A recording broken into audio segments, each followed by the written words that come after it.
Katika kuadhimisha siku ya afya ya akili duniani hii leo, kauli mbiu ya mwaka huu inalenga kuangazia afya ya akili mahala pa kazi. Hii inatokana na utafiti unaoonyesha kuwa mazingira ya kazi yanaweza kuchangia kwa kiasi kikubwa hali ya afya ya akili ya wafanyakazi. Mwandishi wetu Leonard Mwacha amezungumza na mtaalamu wa saikolojia ambapo ameanza kumuuliza visababishi vya matatizo ya afya ya akili mahala pa kazi.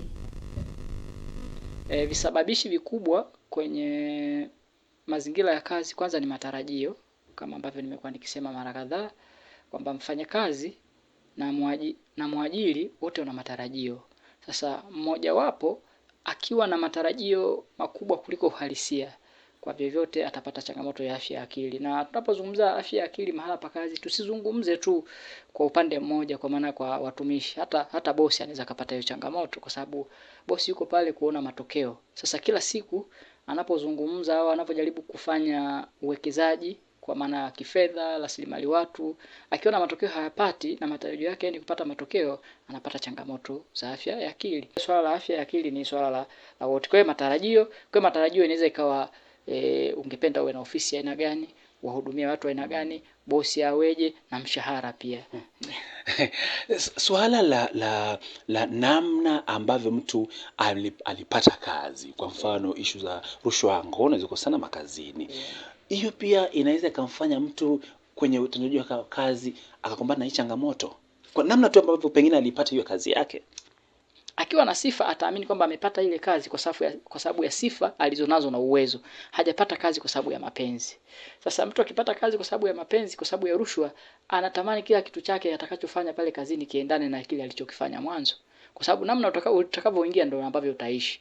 Kama uliingia kwa kuamini uwezo wako, utautumia uwezo wako kuendelea kubaki kwenye ile ofisi. Ni vitu gani mtu akiviona anajua kabisa huyu mtu tayari ameshaanza kuwa na dalili za afya ya akili? Ya kwanza, kukosa hamasa ya ile kazi. Mtu anaanza kujisikia vibaya ikifika Jumatatu, anakuwa kama mwili wake unauma hivi, akifikiria ofisi ilivyo, akifikiria watu walivyo, anakosa mudi kabisa ya kufanya kazi. Hiyo ni dalili moja wapo. Lakini mwingine anaweza akawa mtoro, lakini mwingine akawa anakuja kazini. Lakini akija kazini, uzalishaji wake, utendaji wake unashuka kwa kiwango kikubwa, tofauti na matarajio ya watu na ambavyo wanamfahamu. Lakini pia hata mahusiano yake na watu wengine pale kazini yanaanza kuzorota, kwa sababu tayari ameshachukua ile jamii kama sio jamii salama kwake, ni jamii hatarishi. Kwa hivyo atakuwa anajidefend muda wote. Hata msimamizi wake akienda kumkumbusha kazi tu, atahisi anamletea mgogoro. Kwa hiyo lazima atagombana naye, atamjibu vibaya, na mwisho wa siku utapoteza hiyo kazi. Na hivi vitu kuna namna ambavyo vinaweza vikatibika? Of course, changamoto za afya ya akili ni swala la kiafya. Of course, wapo wataalamu wa kada mbalimbali ambao wanashughulika na afya ya akili. Kuna psychologist, kuna watu ambao tunaita clinical psychologist. Na vizuri sana napenda kusisitiza kwamba ugonjwa wowote unatibika kirahisi kama ukigundulika kwa haraka. Ukichelewa kugundua ugonjwa, au ukiwa umeugundua ukawa unaukataa. Unajua walio wengi kwenye jamii anagundua mimi siko sawa, lakini anakataa kwa sababu walio wengi wanaamini ugonjwa wa akili ni umelogwa, unagundu, una nini, si ndio?